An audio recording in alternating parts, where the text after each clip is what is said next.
pack of 0.1 ounce Christmas peppermint lip balms I was sent to review from Sackerby, so let's take a look. So many in here. They are teeny tiny though. Smells pepperminty goodness.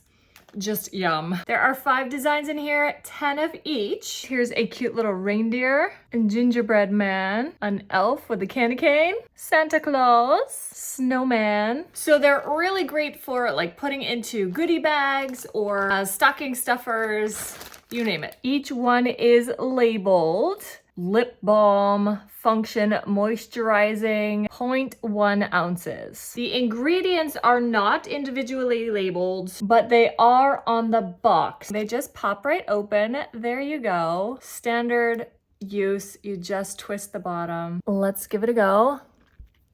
Yes, it feels really nice. It's not a glossy kind of thing.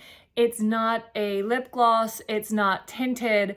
It's a nice little lip balm. Great for boys and girls, gender neutral, super fun party favor or stocking stuffer, as I said, for Christmas time. These are so fun. I love them and I know you will too.